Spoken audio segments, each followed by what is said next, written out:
It's good to be home, back in the studio with EJ Smith. We got a lot to talk about, including the price of business for AJ Brown, some thoughts on the Super Bowl, a shout out to Fran Duffy, and the latest on the new offensive line coach who is not Jeff Stoutland. It's all coming up next.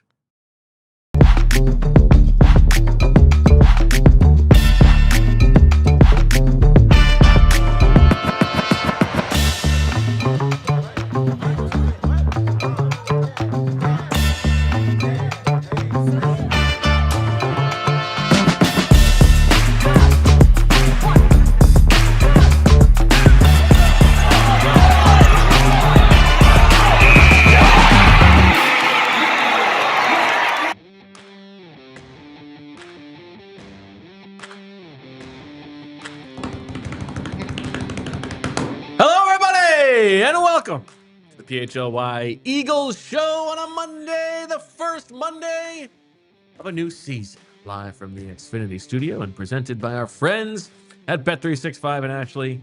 I'm Wulf. Sitting next to me, EJ Smith. Nice to see you, my friend. Long time no see. I know. It's like you said, it's good to be home. And yeah, no, some people call this Howie season, don't they? Come on. I mean, it's a good segue into what we're talking about today. Some people call it Howie season. Don't be a Howie season guy. I'm clearly not a Howie season guy. I said some people call it Howie season, don't they? Does that sound like I'm a Howie season guy? Get these some people out of my business. We got a lot to talk about on the show today. I want to get your thoughts on having watched the game last night. What popped to mind from an Eagles perspective? A little bit of AJ Brown within that. But let's start. We got some breaking news off the top. And let's do it thanks to our friends at Wawa with What's Brewing.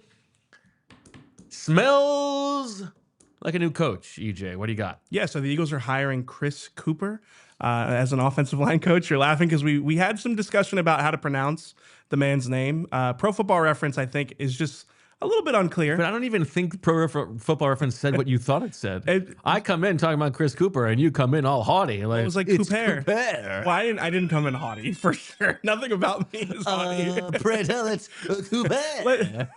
I think it is. I think it's pronounced Cooper, but the PEHR is pear. It's not per. So I stand correct. I stand with my initial reading. But I think it is wrong. I think it is Chris Cooper. And it's like it was so disappointing that we went on this big, it was this big to do just to end on it's pronounced the way you think it's pronounced. So yeah, Chris Cooper, he was the Vikings offensive line coach for the last 3 seasons. And his contract expired with the Vikings earlier this offseason. And before that, he worked with Josh Grizzard in Miami from 2017 to 18 and worked with Vic Fangio with the Denver Broncos from 2019 to 2021. Former player, played with the Broncos. So he's got a lot of experience as an offensive line coach. We can talk about some of the players that have played under Chris Cooper and kind of the we'll talk with Alec about Alec Lewis join us in about a half an hour. The reception to Chris Cooper leaving Minnesota, but I think it's an interesting hire. It's a little surprising to me. We talked on the show about maybe the Eagles going like the college route, trying to find the next Jeff Stoutland. I don't think that this is necessarily. That's definitely not the mold that you would have followed if that were what you were going after. But again, this is a guy with a lot of experience, and he has coached. Not that much experience. Well, relative to what I expected. Yeah. Yeah. I mean, listen, do yourself a favor and go on YouTube and just search the guy's name, Chris Cooper. And it is very funny. Yeah, the thumbnails. You see a bunch of different thumbnails from Viking shows that are like, "Praise the Lord," finally, or "Finally," or like, "We're free." About like people just like. I mean, he was their scapegoat, right? Yeah, and I mean, if you look it's very funny. If you look at Minnesota while he was there, they had some high draft picks that either haven't panned out, went to different teams and became like average starters elsewhere.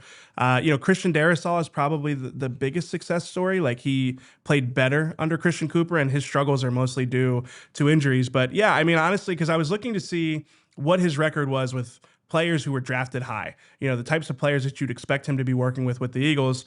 Donovan Jackson was a first-round pick last year, struggled with injury. I can't say for certain whether he played well before the injuries or not.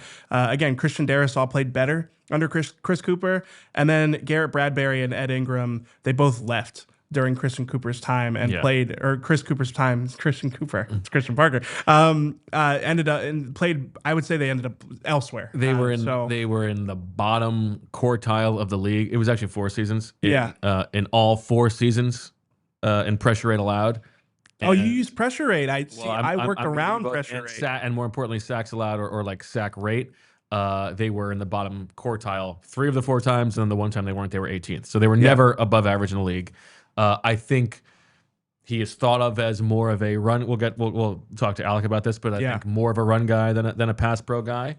Obviously, there is some connection with the scheme type. I think it's okay. We don't know how this is going to work out. Yeah, it's fine. There's a lot of uncertainty here.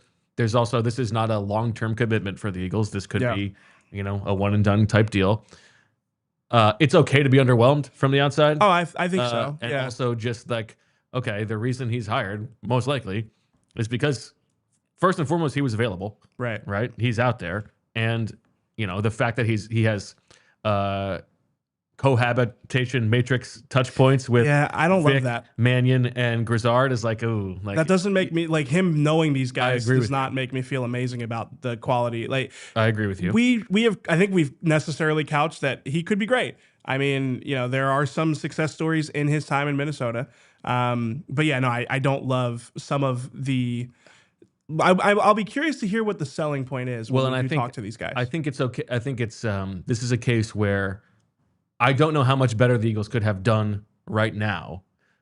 This is more of a reflection of how much up Poops Creek they were with Stout moving on and them parting ways with Stout this late into the process. Yeah, I think if they had known that it was going this way at the end of the season and given Stout his flowers and sent him off then, I think they would have a different offensive line coach right now. You don't think that they could have poached one of the best offensive line coaches in college? I think it's late. I think it is late to do that. I don't know if it's late. I mean, I think that there were other options. I agree with you that some of the top options in the NFL are probably already signed up elsewhere. But again, like the way they found Jeff Stoutland, I don't think it would have been hard for them to find somebody in that lane again. So to me, this speaks more to he's someone who has experience with the new faces on the Eagles offensive staff.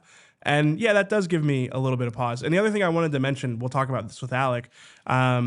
The Vikings made like significant investment in their interior line last year. It seemed like they played better last year and that they were trying to like shore up the interior, and it just went terribly wrong for them this season. They had injuries, but still, it did not seem like their offensive line played particularly well last year. Sure. Now, that'll be the thing. The coach he was then doesn't mean that's the coach he'll be next time. Yeah. We'll see how it goes. It'll be interesting to hear from Alec on whether the backups who came in played well. You know, like that is always, I think, a real good test for a coach. So okay, well, that'll do it for What's Brewing, presented by Wawa, and that means what do we have left on the staff, EJ?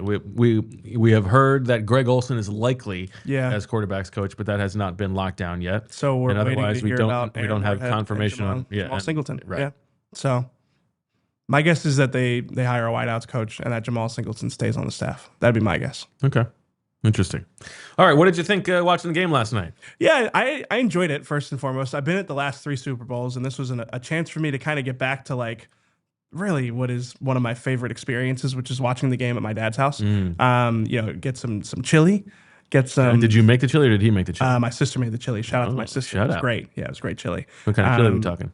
It's turkey chili because she doesn't eat red meat. Okay. But it's just like your, classic. Good heat in that bad boy? Good what? Heat. No, she's not big on the spicy. Now, I'll add some hot sauce and some sour cream. We didn't have the sour cream, but that's okay. That's okay. It's fine. Doesn't sound like it was okay. Well, fine. We can do this. I can talk about this. My sister has done an amazing job, stepping into the role that my mother played in our lives. But like sometimes, you got to remind her, like, Mom would have had that. Oh no. But no, we had a nice time. Okay. We had a great time. Food was good. Company was great. My dad, he really enjoyed the game. I know the game was a little bit like controversial in terms of its entertainment value, but defensive guy. Yeah, but he's like calling out stunts. He's calling out different coverages, and he's a big Seahawks guy now. Like he loves the Seahawks. He loves Mike McDonald. So yeah, no, he had a good time. I didn't watch the game quite as analytically as him. Yeah. But one thing that did stand out to me, and Mike Sando had a really good piece about this in the Athletic this morning, is that the last two Super Bowls have been won by opportunistic general managers. And if you think about the path that the Seahawks took to returning to the Super Bowl and winning the Super Bowl, it does resemble the Eagles in a lot of ways. You know, moving on from a franchise quarterback, making hard decisions with some of your star players like DK Metcalf is another one that, again, it's like they made some unpopular decisions and they worked hard to rebuild their defense. And they built their defense really from back to front in the same way that the Eagles have. So I know you want to make a joke about back to front there, but I do. I think that they resemble each other. I think oftentimes today is a day where people overreact to whatever the most recent champion's path is to winning. And I think obviously the Eagles having a similar path really reinforces that. I'm not saying that this is now the new NFL where, you know, having an aggressive GM who's willing to make hard choices is the ultimate, advantage gained. I do think it is true that it is a big advantage in the way the league is now, you know, because of the fact that I don't think all 32 front offices operate. I mean, I know that they don't operate the same way the Eagles do. I think that most Super Bowls probably will come down to who has the greatest quarterbacks. But I do think that we are seeing it's being further illustrated that having a general manager like Howie Roseman, like John Schneider, really gives you an opportunity to kind of win the Super Bowls in between those quarterback dynasties. It's interesting because my biggest takeaway from like just looking at the Seahawks roster building is much more navel-gazy. And that is, it is all about Fran Duffy. And I will tell you why. If you followed Fran Duffy in the pre-draft process last year, he had basically 3 guys who were his guys that he was pounding the table for early on. Those 3 guys were Gray Zabel, Nick Emanwari, and Elijah Arroyo. Now, Elijah Arroyo didn't make a huge impact in the game or in the season, but in turning the Seahawks around, John Schneider basically did nothing but just follow Fran's advice. And this was the first year that all of Fran's scouting reports were available for everybody to read. And John Schneider realized that was a market advantage for him to take advantage of. And so now the cat should be out of the bag. I would imagine that every other right-thinking general manager in the league is just trying to poach whatever Fran's grades are, because that is proven now as the easiest way to hotshot yourself to the Super Bowl. And so I imagine that all of them will be taking advantage of a good deal. I mean, why are you Become stopping? a diehard. I mean, yes, become a diehard. You know, I got a story about Sean Mannion up on the site today. But why are you stopping short there? Just hire Fran as the GM. Well, I mean, what are we doing? Obviously, that's what they should be doing. Yeah, exactly. But if they're just looking to keep their own jobs, I mean, run from it all you want. Fran's gonna take your job. We're borrowing, yeah. Yeah. There you go. All right, we're gonna talk about the AJ Brown of it all, and a little story about our Super Bowl week with him, and then what you thought of the game last night. We'll do that after these words from our sponsors. Bet365 has 90 million users worldwide, and they live stream over 780,000 events each year with early payout offerings across the NBA and NHL. Did I happen to make a little late sugar on the big game on Sunday night? Yes, I did. Thank you very much, Bet365. Now, we're moving in a post-football world.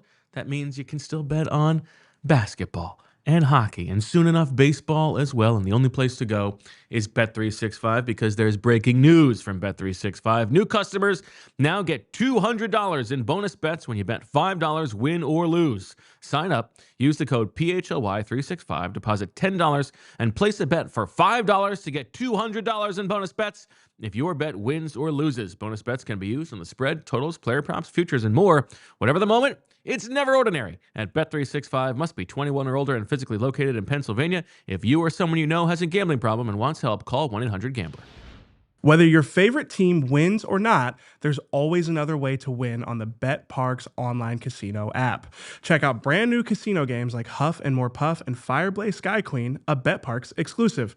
The only app you'll ever need to play all of your favorite casino games in the palm of your hand. Play blackjack, roulette, craps, poker, baccarat, and hot online slots like Cash Eruption, 88 Fortunes, and Cleopatra online slots. Play hot online slots based on your favorite streaming shows: Walking Dead, Squid Game, Breaking Bad, and Peaky Blinders, and all your favorite classic casino games from wherever you are. New users get up to $1,000 casino bonus back if you're down in the first 24 hours. Go to betparx.com and download the app right now and enjoy all the action and excitement from the casino at your fingertips. You must be 21 and in PA, New Jersey, Maryland, or Michigan for BetParx. You love to play, you play to win, you bet BetParx. Gambling problem? Call 1-800-GAMBLER.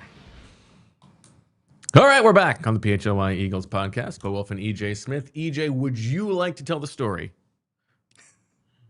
I didn't know. Do you want to tell the story? I mean, we kind of have to now, but I mean, yeah. I think this is interesting. Yeah, I don't know where this falls in the capital J ethics of it all. I don't think there was anything.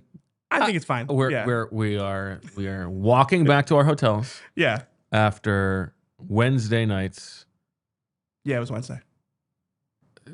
Marathon day at Radio Row. Yep, and you and our friend Shio Kapadia are just buried in our phones. Just my least favorite thing about myself. Phone addiction, no doubt about it. Your least favorite thing? Oh, without a doubt. Okay. Yeah. All right. Far and away. I can respect it. Really, the only thing. Yeah, it doesn't surprise me. And I'm, Mr. Present. Oh, sure. Yeah.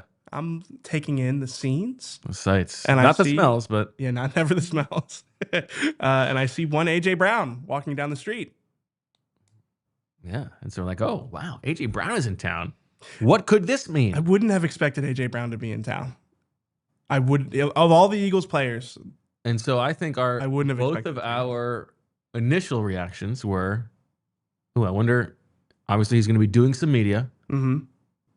Is this like ask for a trade situation? And very counter to that, he was on, was it Edelman's podcast with Gronk? No, I don't think that one's come out yet, but he was on there. At least I don't think it has. Something else. Chat can correct me. He was on with Micah Parsons. He did Micah Parsons' podcast. Right. And AJ said all the right things.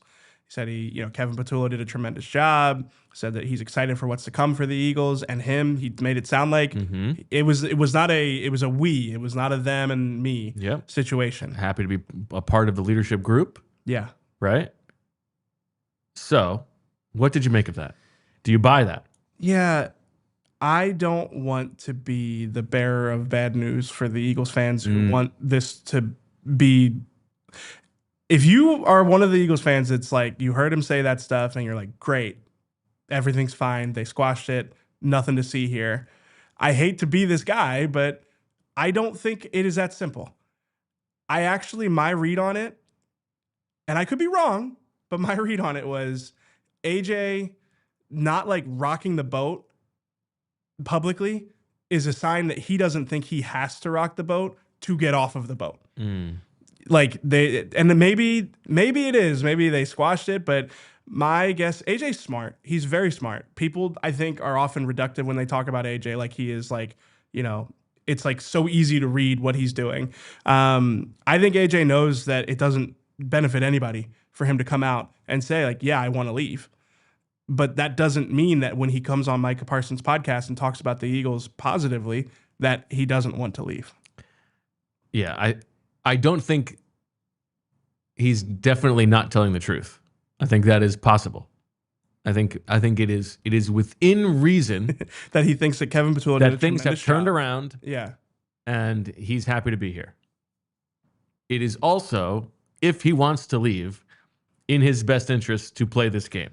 Yeah, because presumably, if the Eagles have talked to him about this, they are not going to trade him unless they can get full value back. Right. And they are not going to get commensurate value if everybody in the league thinks that AJ is demanding to get out and they can lowball and the Eagles will just hold firm. Yeah, no, I the way I put it earlier is that they're like right now, what the conversations we had last week. I know that this is frustrating for people. Of course, it's like, oh, you're just saying he's not telling the truth.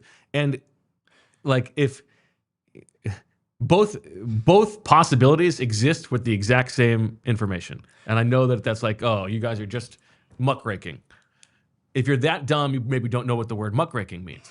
But we're not speaking out of our butts here. Yes, obviously. The thing I was going to say is that conversations we had last week, a lot of people said a second round pick would be the value they'd expect AJ to get traded for. And I don't think the Eagles would do that. And I think the reason that a lot of those people pointed to a second as the potential compensation is if you view AJ as a distressed asset. I never like talking about players like this, but let's just do it. If you view AJ as a distressed asset, then a second might be all the Eagles can get. For AJ to make himself more of a distressed asset is not going to help the case then. Because, again, I think the Eagles will hold out for something a little bit higher. Maybe it's a future first. Maybe it's a late first. And that was, the headline of the show is pointing to, I actually think the Eagles were a sneaky winner from the Super Bowl. Well, I think we had the same reaction. Yeah, yes, because if you're the Patriots waking up this morning, that game could not have gone any better for the Patriots need A.J. Brown. Now, I think the Patriots also probably could use a left tackle, and they move Will Campbell inside. I think that their issues are bigger than just a star receiver, but I do think if you're the Patriots waking up this morning, you say, we have a Super Bowl, like what did Jeffrey Lurie say? We have a Super Bowl defense. We need to reload on offense, and we need to get back there. And I think A.J. Brown would be enticing for them for that reason. So now, would you do A.J. for 31? I probably would if I were the Eagles. And if I'm the Patriots, I'd probably do that as well. So there you go. I think the Bills are another team, and I think the Ravens are the one. If you're the Eagles, you're holding out for the Ravens, right?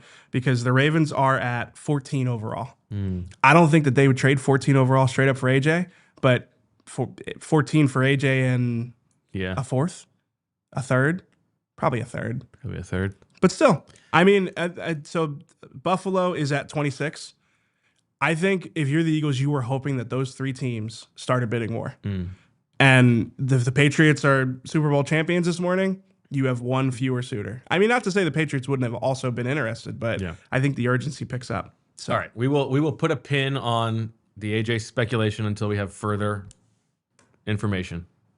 But yeah, I do think that game worked out for them if that was their end goal. Yeah, subtle, sneaky winners. Coming up this week, by the way, on Wednesday, we are finally going to do the show that we've been teasing, where Fran is going to join us, and it's going to be an exercise in just throw every roster idea you have at the wall. It's going to be a fun one. No bad ideas. We will discuss that. And then on Thursday, Fran will be with us as well, and it's time for Flu World Order. Very excited.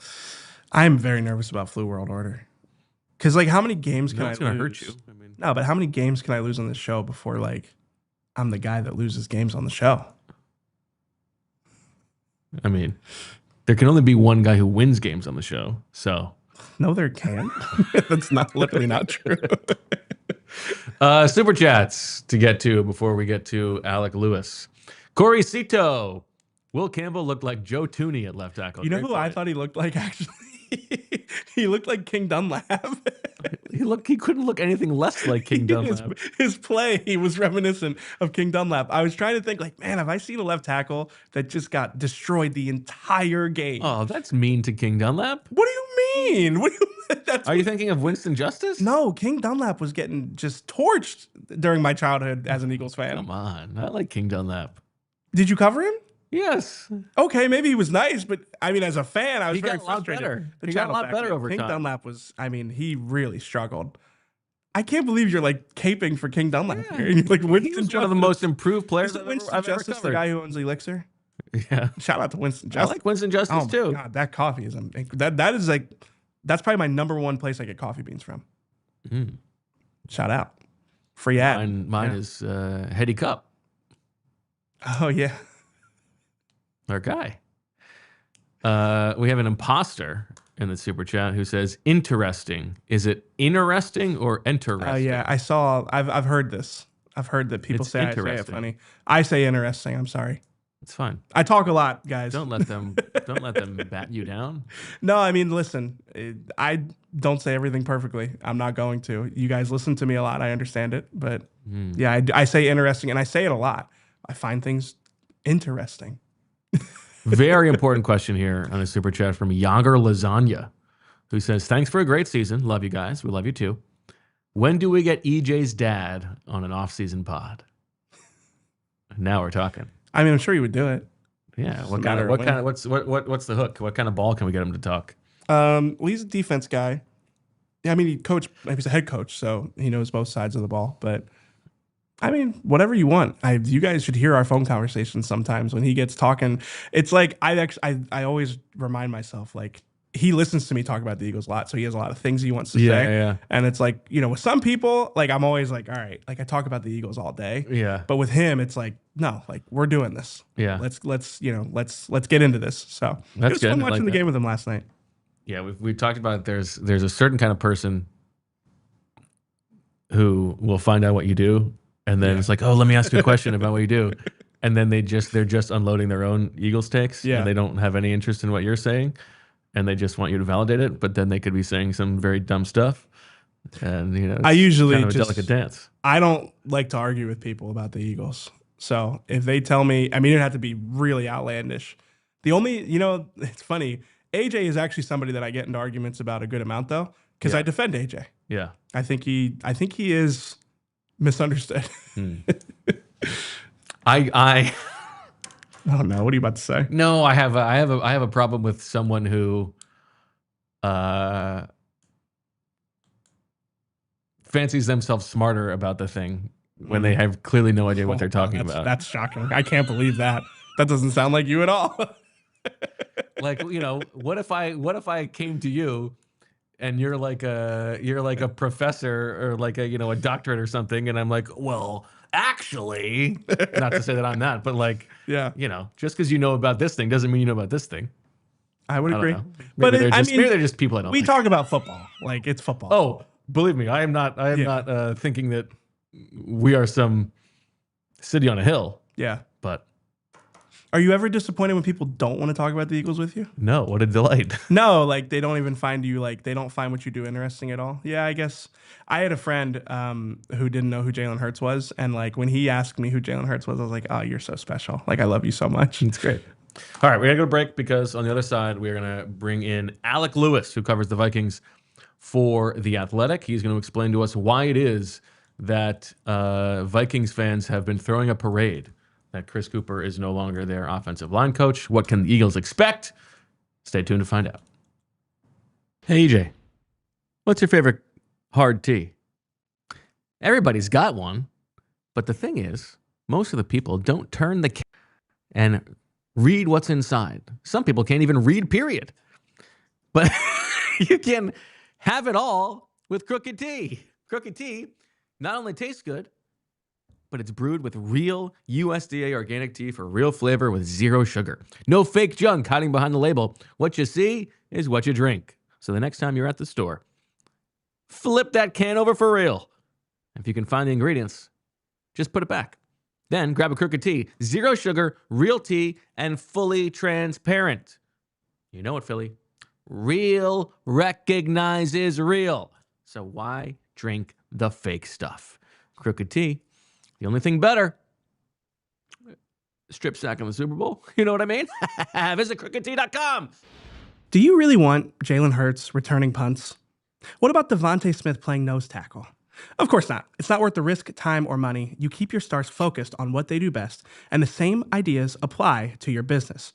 For small and mid-sized businesses, competing with bigger companies isn't about working harder. It's about working smarter. With competition heating up, you can't afford to fall behind. AI goes way beyond ChatGPT, and it gets overwhelming fast. That's why having a trusted guide like Togo matters. Instead of buying expensive AI tools, Togo helps you build exactly what you need at a fraction of the cost. Togo streamlines your operations by handling customer service, accounting, order management, logistics, admin, data entry, or even complex multi-step processes without the cost of building it all in-house. Every engagement starts with free process mapping, and Togo doesn't bill a dime until the real work begins. Programs start start as low as $1,000 a month and are built to scale without breaking the bank. Visit harnesstogo.com and mention PHLY for a free operational assessment. We're back on the PHLY Eagles podcast. What are you laughing at? Nothing. I just realized the ad was sped up. I was like, why do I sound funny? Go on. Do we have Alec? Let's bring him on. Covers the Vikings for The Athletic. And I would put him at... Yeah. I would say... Higher. Whatever you're about to say, higher. I don't want to... I'm going to go top... Higher. Top 3 of my favorite ex-colleagues at The Athletic.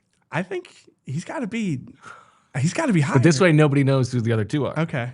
Yeah, I remember reading Alec's stuff before the Vikings game this past season. And I'm like, man, this guy is good. Oh, I don't really care much for his work, but as a guy, I mean, I care for his work. He does great work. Alec, how you doing? Thank you. Yeah, it's good to be here. Yeah, Bo, you're definitely one of my top favorite 17 former colleagues. It's good to be here. I never expected that I'd get the invite to the PHLY show. I really didn't think it would come as a byproduct of Chris Cooper's presence. Happy to be here, and whatever you need from me, I'm here to provide it. All right, so explain to us why we were laughing about this. As EJ was like, he just looks up Chris Cooper on YouTube, and it's nothing but you know those YouTube thumbnails, and it's nothing but like. Praise Allah, he's gone. Or finally, O-line coach sucked me off. But here we are. And why is it that he's such a lightning rod for Vikings fans?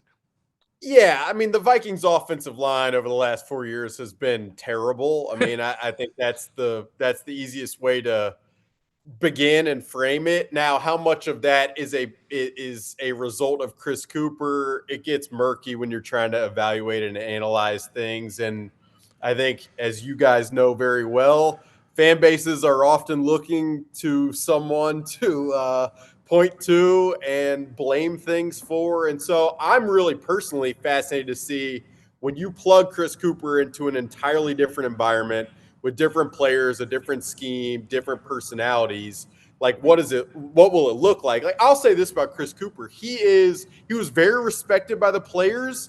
Kevin O'Connell really liked him for a long time. I mean, for multiple years, he sung his praises.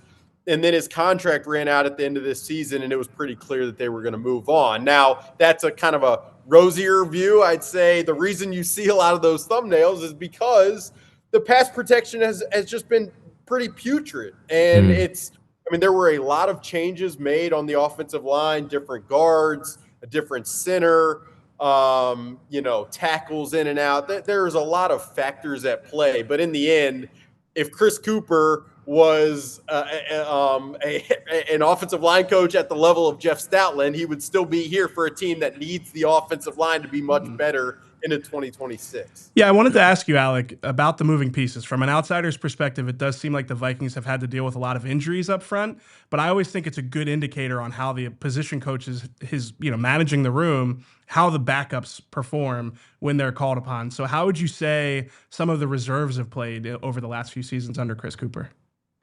Yeah, I mean, you can pick out specific guys. Like Blake Brandel has been a perennial backup in his time in the NFL. And this past year, he was thrust in there to play center and different guard spots, and he did not sink. He definitely swam. Now, was he an exceptional interior offensive lineman? No. I mean, you could look at a guy like Justin School, who was a backup this past year, who had to step in for Christian Darrisaw, and it didn't go spectacularly. But again, it's really hard to evaluate Chris Cooper because there were a lot of games in 2025 in particular where they didn't know entering the game, is Christian Darrisaw, arguably their best offensive lineman, going to be healthy? And there were pregame workouts where you look down on the field and looks like they're arguing over who's playing and why they're playing or why they're not. So to pin it solely on Chris, I think, would be faulty. And then the other aspect that I think people listening to this and watching it should know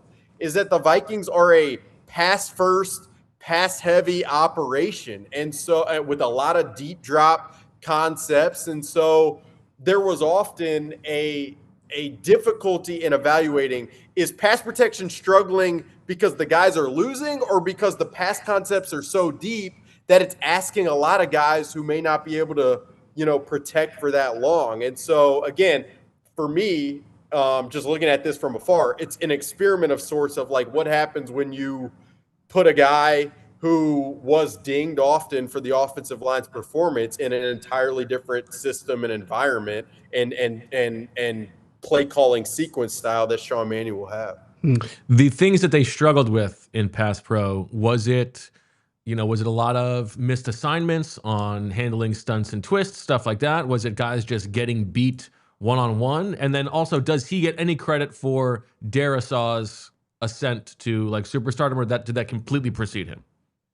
No, he gets a little bit of credit for sure. I mean, Christian was already starting to show signs of becoming one of the premier left tackles when Chris got here in 2022. But I mean, again, Christian liked him. All of the offensive linemen really did.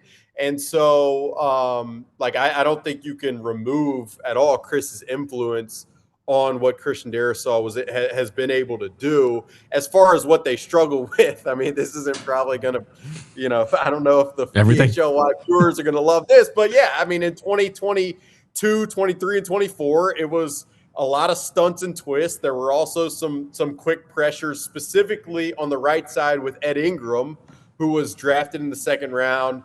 And the Vikings moved on from Ed Ingram ahead of 2025. And then he had his best season in 2025 in Houston. So that was a point of contention, I think, amongst a lot of the fans. And then in 2025, it was, Wulf Rise was this highly paid signing to be the right guard to replace Ed Ingram. And he lost one-on-one oftentimes in 2025. So it was a combination of all that. And I would say, too, you can mention Ed Ingram here. People also like to reference Garrett Bradbury, was the longtime center. He leaves. He becomes the center in New England, had a pretty good year. Obviously didn't have a pretty good night last night. So, again, I Chris Cooper will drink to that. Yeah. Yeah. When I cover Major League Baseball, I used to always think people love to blame the pitching coach or the hitting coach. And oftentimes it's just the talent that you have on the field. But then there are certain pitching coaches and hitting coaches who really do elevate guys' performance. So, it's I think here locally, there was very much a feel of the Vikings have to move on from somebody, and Chris Cooper made perfect sense as someone to move on from. Now, was he the primary culprit and reason that the pass game struggled in 2025? Absolutely, positively not. The quarterback play was putrid. They didn't run the ball efficiently a ton. And so that's, again, one of my curiosities. If Philly leans into Saquon in the ground game, how much will that help everything else for Chris Cooper's unit there? I think it will help, and I think it's going to be interesting to watch. Yeah, how was the run blocking? Well, they haven't run the ball a ton. I mean, so they had before 2025, the run game was really subpar here and has been under Kevin O'Connell. In 2025, for a couple reasons, the run game took a step forward. One, they brought in Jordan Mason at running back. Two, they realized if they didn't run the football better with the quarterback play, they were really going to have no chance, which they already didn't have much of a chance offensively. So it hasn't been something to ride home about. And you're going to get people here in Minnesota that hope that with Keith Carter, who has a checkered history as the offensive line coach for 2026, and with Frank Smith's inclusion, that this run game really takes a step forward. So that's kind of going to be the expectation in the conversation here. One of the things that Jeff Stoutland became known for was these pin pull schemes that really leveraged an athletic center. I know it was Bradbury for a while there. I guess do you get the sense that he values having an athlete at center, somebody that gets out in space? I guess stylistically, how do you think it meshes with him and someone like Cam Jurgens? Yeah, I definitely feel like that would be something he'd prefer. One of the challenging aspects for me covering him in the run game specifically over the last 4 years is and I had a lot of these conversations fans, with people internally of like, what is the identity here? You guys want to do some mid zone. You want to lean into duo. There's some power counter gap scheme stuff sprinkled in, but it really never feels like something you're dying to do. So, I mean, that was a constant question here, both, what is the run game identity? And then out of the gun, like, why aren't you running it more if you're going to live in the gun with certain quarterbacks? So there's been a lot of, I'd say, frustration here about just the lack of consistency. Now I will say this, because I'm on here and I feel like it's important. Like, I don't know what people there are saying about Sean Mannion.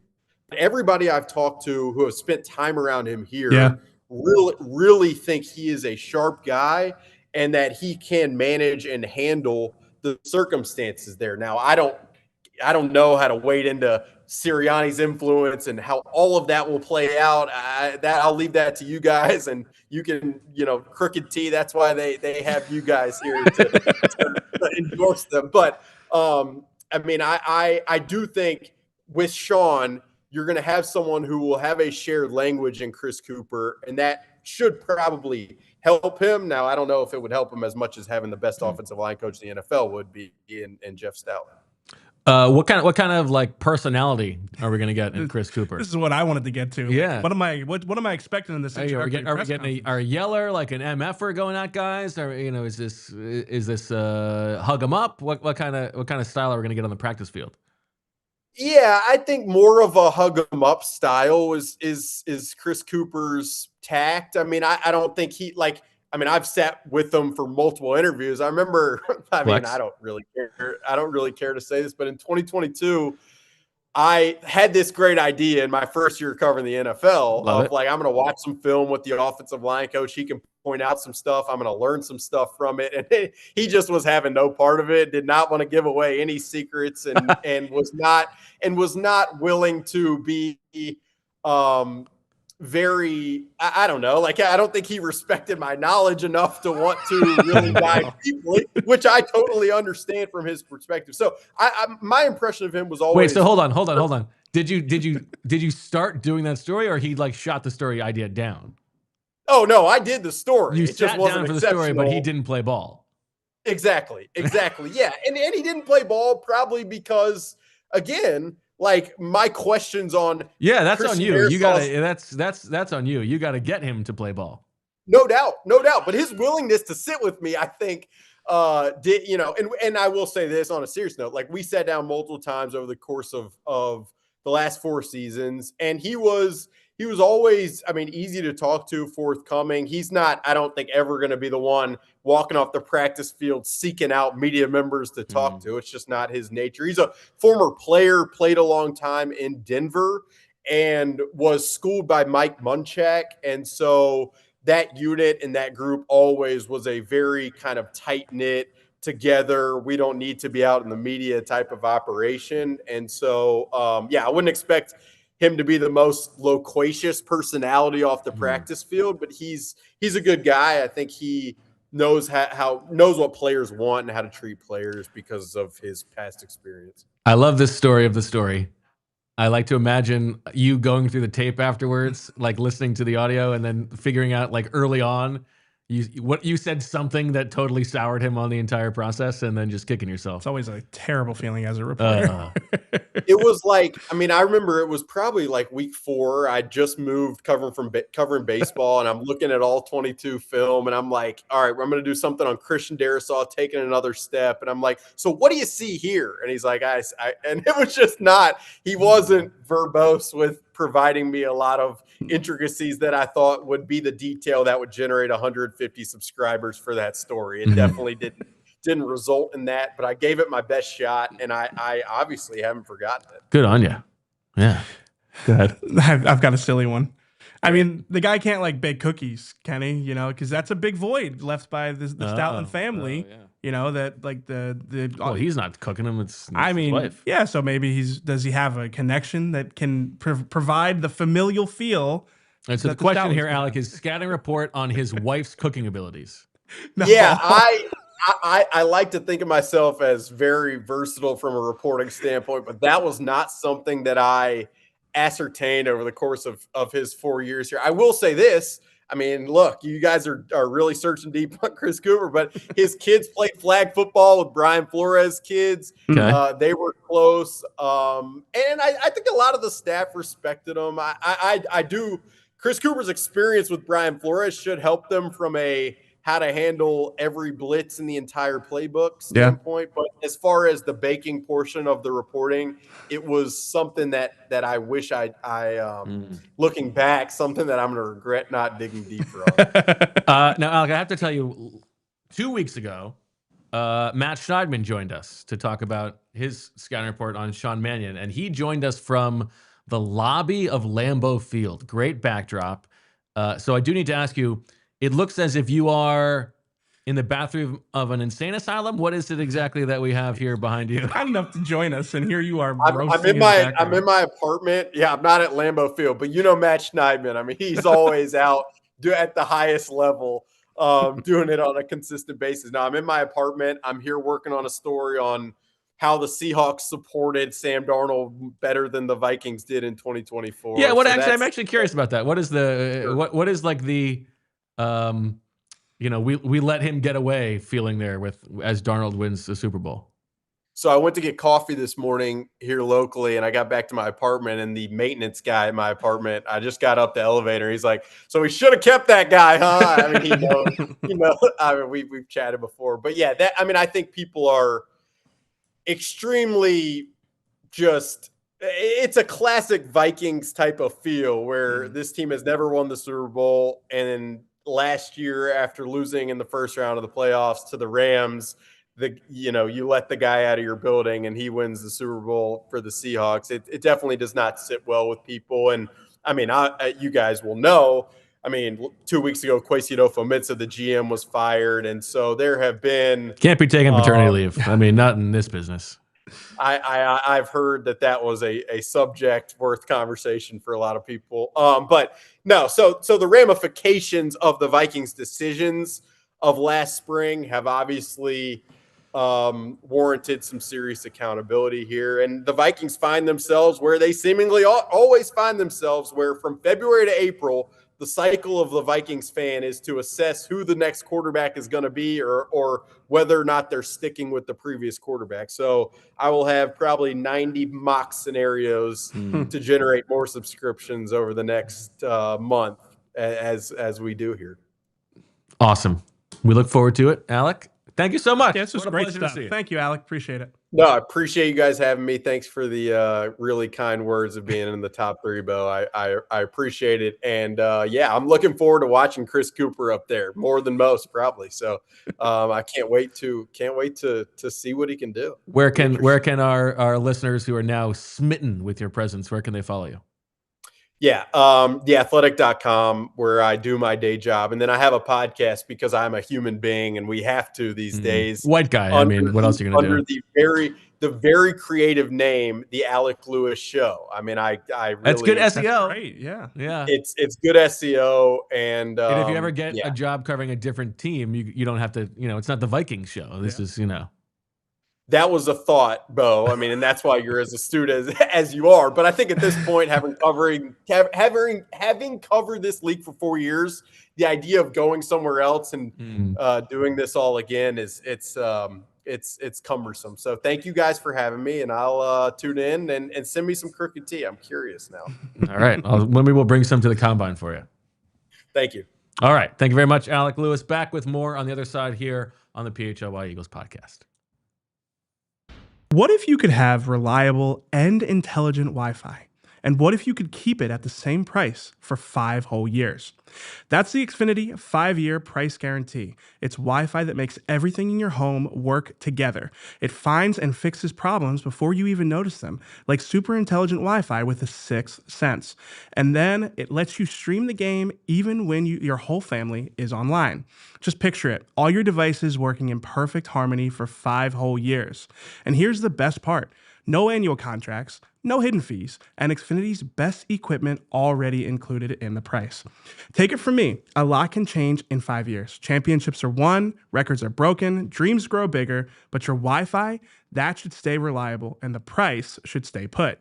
Lock in your price and unlock the possibilities with Xfinity. Learn more at Xfinity.com. Xfinity, imagine that. Select plans only, restrictions apply. You ever miss those days when you could get like a good filling meal for cheap?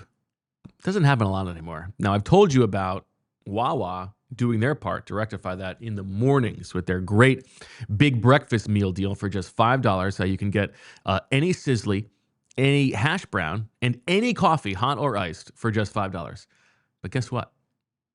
The good folks at Wawa are extending that to lunch. So if you are running around and you haven't had a chance to eat yet, you can get the crispy chicken sandwich created your way starting at just $5. And they've even got a new teriyaki recipe that they and I are very excited about. We're talking real food, real value, and built for busy days. No planning, no overthinking. Just swing in, grab what you need, and keep it moving. So start your day strong and fuel up whenever you need with Wawa's $5 deals. Limited time. Exclusions apply. See Wawa.com for details. Back in the PHLY Eagles podcast. Bo Wulf and AJ Smith. Fantastic. Just, I mean, it's just what a great cameo. Like a... Yeah, but I think you undersold. You accurately sold him as a person and a character. You undersold him as a reporter. He's a very good reporter, very good writer. Yeah, I was joking. Yeah, but like, come on, the guy. Because I don't know Alec. He knows personally. my sense of humor. I don't know Alec personally, but I know his work. Does great work. I agree. You know, when we talk about Sean Mannion and like how you want to do a beat writer power rankings? No. I don't want to get myself in trouble. When he just do the bottom 5. that's the tough part. When I talk about Sean Mannion's like emphasis on footwork, part of it is tied to reading how Alec wrote about Kevin O'Connell's prioritization of footwork. And for this system, it is like everything. It is, how did Seahawks quarterbacks coach Andrew Janocko say it? It is like the... Now I'm gonna miss it. You got to go to allphly.com to find out. We're gonna play that on the show this week, I think. Maybe tomorrow's show. Janocko? Yeah. Yeah. I mean, he was great. Yeah, but great jaw, as we discussed. Yeah, you and Ben both mentioned that he had a great jaw. I didn't think about it. I think it's his beard. They should call him John Oko. He had a very John Oko. That's good. Andrew John Oko. He's from Pennsylvania, so he used the word John too. Sheets guy, not a Wawa guy. Yeah. Are we going to put him? I'm curious. Well, I'm honestly curious. The number one commandment of quarterback play is what he said. I wonder if he gets an OC job, either replacing Kubiak or going with Kubiak as they fill that vacuum. It is interesting. Like, I mean, just based off of our conversation with him, he seems like an impressive guy, and he hasn't had a lot of like chances yet. So yeah, would make sense. Will Fries, by the way. Yeah, I knew you were going to do this. What was I going to do? You were going to talk about how his name is a full sentence or not a full sentence. It is, but he's one of the rare few where Will Fries is a full sentence both ways. The verb could be will or it could be fries.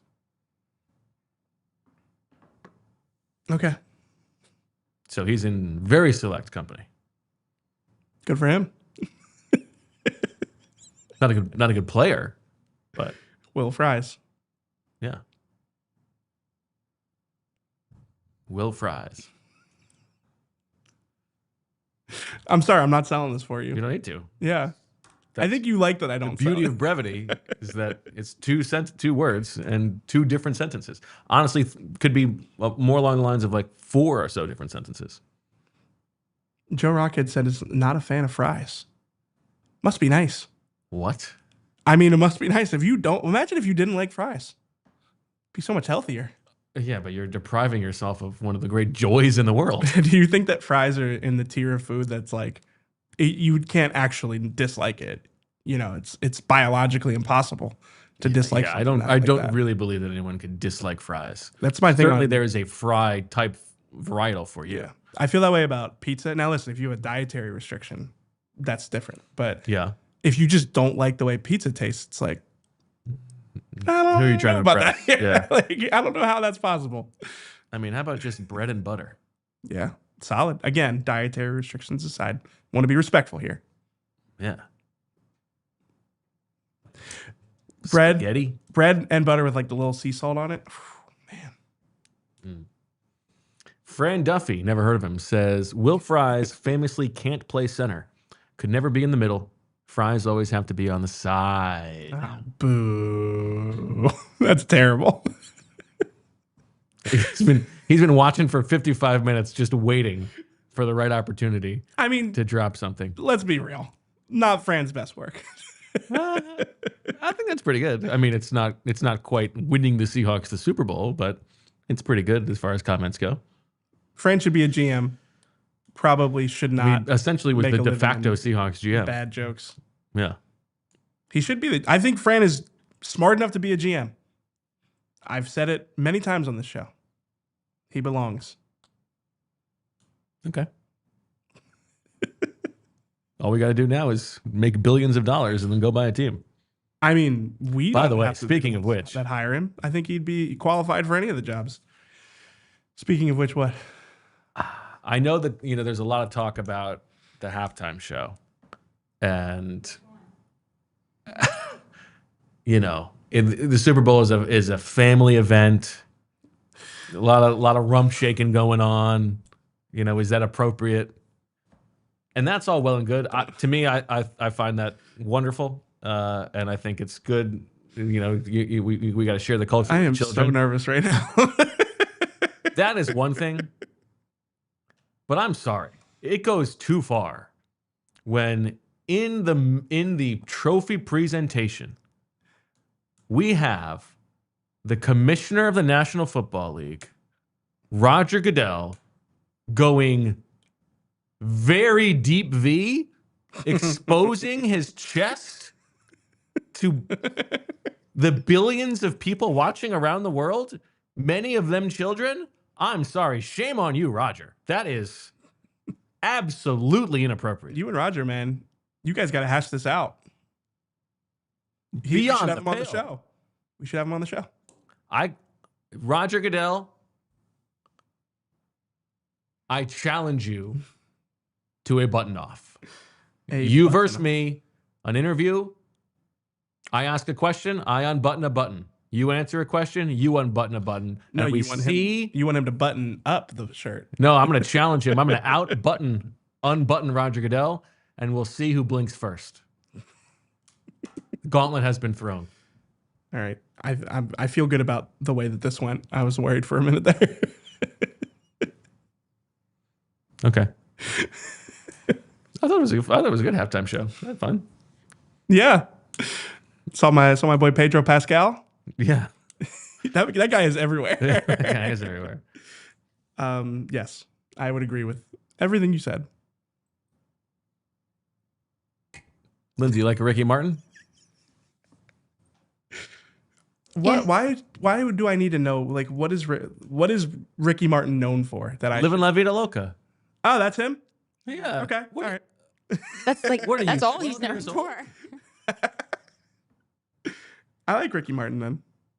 I asked an honest question. I know, but that's crazy. I've never felt so old. What year did that song come out? You have a Ricky Martin take? It's a good song. Okay. 99. I should know it. I mean, I listen to a lot of old music. It's not. Super chats. Speaking of Lindsay, Joe Rockhead. Is the Lindsay Fawcett drinking story true? Can't be. You guys are just like so crazy. Like, I'm doing the same thing, drinking out of a cup or straight from the faucet. I'm not putting my mouth on the faucet. It's just, I mean, listen, Lindsay, how long have you been working here? 4 months. 4 months. 5 months. It took 4 months. So Four great months. 4 long months. But we finally found one thing you do weird. So we gotta work with it. Sure. Welcome to the show, Lindsay. What are you doing? That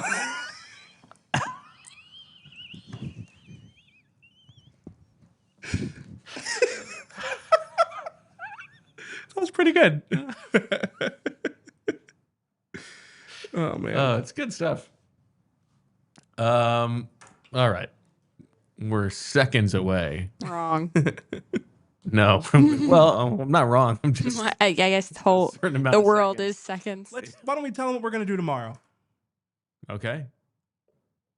Take it away. We're going to do an exercise. We were going to do it today, but we had Eagles news. We're going to do an exercise where we look at the two teams that were in the Super Bowl and we see how their rosters stack up against the Eagles. This is something, shout out to Brooks Kubena, because this is his idea. I don't want to take credit for the idea. This is something that Howie Roseman has talked about. It's something that he does.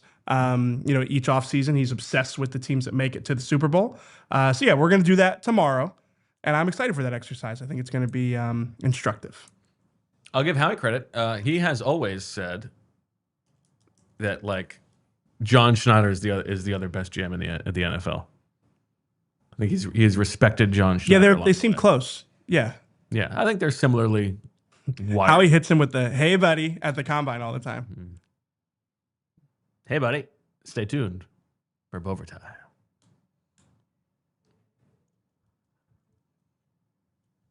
Chris Ballard, another story. Anyway. We got another super chat. CDP. EJ, are you into superstitions, black cats, and voodoo dolls? Is that from the song? Yeah. Okay. I'm sorry I didn't know it was Ricky Martin. I think it's crazy to even know the song "Livin' La Vida Loca" if you don't know it's Ricky Martin. Yeah. Okay. Have you ever heard of Menudo? Yeah. You've heard of Menudo? I think so. If it's what I think it is. Why are you so surprised? Well, I'm surprised that you didn't know who Ricky Martin was, but you've heard of Menudo. I mean, if I heard Ricky Martin's music, I go, oh, okay, yeah, I know that guy. But not committed to memory who he is. No. Is it that? It's that crazy? Looked great, I thought. Yeah, I mean, isn't that his thing that he looks really good? I mean, it was just like an educated guess when he first popped on the screen. We were all like, "Oh, it must be Ricky Martin," but Right, so I didn't immediately know it was him. Is this a generational thing? I feel like we were a little young when he was Ricky Martin. big. Okay. But was a lot older than us. Yeah. That's right. That's great. Lindsay, did we ever get word that whether Taylor Swift was in San Francisco? I don't think so. She wasn't at their party. The New Heights party? He said something like she couldn't make it or something. So sadly, have not seen anything. But she did come out with a music video that Friday morning. So.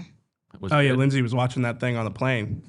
Watching that thing? Yeah, she had that thing on repeat. Watch Tua. No, you had to make it weird. VG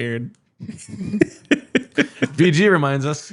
VG. Ricky Martin also responsible for. Oh, She Bangs is a She good Bangs. song. That's a good song.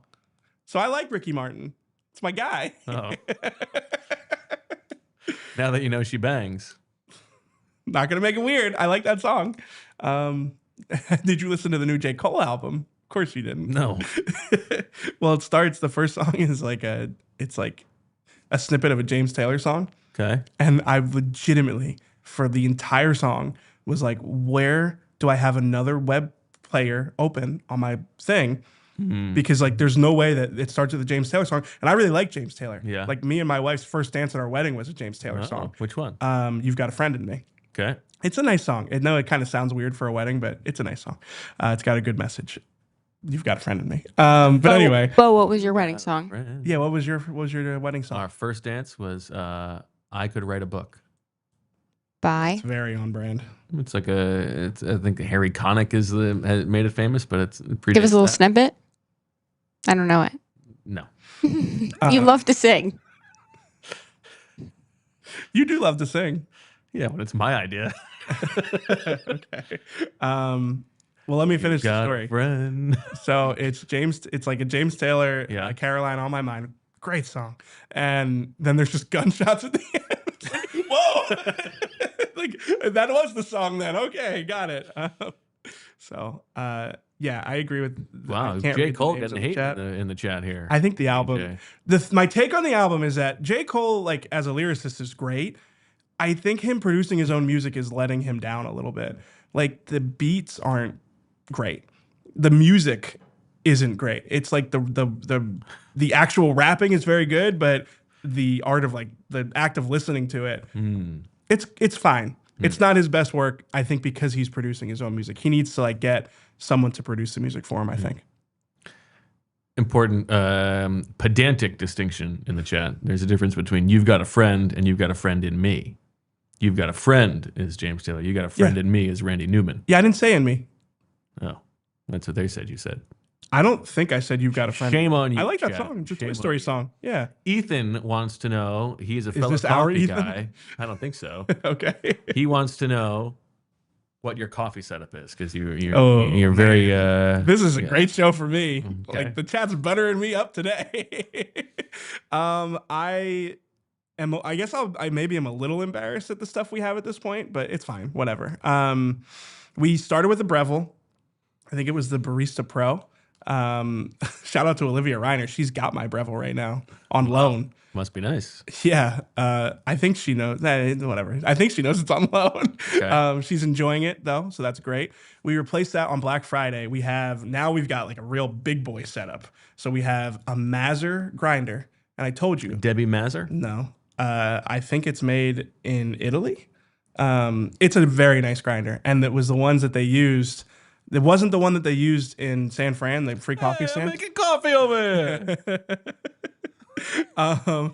But it's the same brand and it makes the same noise. And it was like so comforting hearing that noise all the time. Yes. And then we have the Lelite Mara X, which is like it's a nice related to John Mara? No, It is not. It's a nice machine for home use. It has like really good steam pressure. It takes a long time to warm up, but that's fine. We work around it. And it is just like my happy place. Every day I make 2 cups of coffee in the morning and I enjoy it. What do you make for yourself? I usually make what I would call a flat white. It's a little bit less milk than, even probably, it's definitely less milk than a latte. Probably more similar to a cappuccino. But yeah, it's just, I've grown to enjoy like a little bit of a stronger drink because I drink it so much. So we have these Cuban coffee beans that we're going through right now. And it is like the strongest bean we've ever had. It is like, it's intense, but it's good. I like that. And then Julia, I make good to be Julia a excited about latte something. every day for the most part. She likes. Ooh, do you do a little latte art in there for her? I try. Do a little art? I am on like a just, 2025 my friend. Eagles run game level slump in latte art right now. Ooh. Like I feel like I had my 2024 historic, like, oh man, just Rosettas. You're gonna have to get rid of Statland. There's gonna have to be some tough conversations to be had. I don't know what it is either. I don't know why I'm in such a slump, but all mine look like Rorschachs now. They just look terrible. Ugh. I'm working on it though. Tomorrow. All right. Good. It's a good in-depth answer. Yeah. I love talking about coffee stuff. There's few subjects I can be more verbose about than that. Okay. Lawn care. Do you think you'd be more of a verbose on lawn care? Oh my God. You don't want to know. Geez. We went to the auto show last week. My wife and I have a 13-year tradition now of going to the auto show. Every year we go. We have a great time. This year was the first year I probably spent more time looking at the lawn equipment that they had. They had like skid steers, like those little things. They look like, they got like plows on the front. They're called Bobcats usually. Are you familiar? No. Okay, I'll show you a picture later. But I spent so much time at that thing. I was like, we should get one of these. Shop at that thing. I'll show you the picture when we get off the show. You'll enjoy it. Okay. Good stuff. Thank you to Lindsay. Thank you to Alec Lewis for joining us, breaking down Chris Cooper or Cooper, whatever it is. We'll be back tomorrow, 2:00. Going to break down the Eagles roster, the decisions that they have to make, a little comparison to the other Super Bowl teams. Wednesday, No Bad Ideas show. Looking forward to that. And then Thursday, Flu World Order. Friday, EJ and the Professor. Yeah, Bo's gone. Peace. He's leaving us. See you later. That'll do it for the PHLY Eagles Show. Thanks to everybody for watching and listening. Comment down below. Did they hear that? Out of nowhere. Oh, no. Out of nowhere. I haven't eaten anything today. If you made it this far in the show, you have to comment burp or something. Yeah, comment what coffee you have. I just want him to comment burp. Maybe another 2 double full sentence all-star. I don't know. We'll see you tomorrow, 2:00. Thanks for watching, everybody. And as always, we love you. We all silly like the mayor.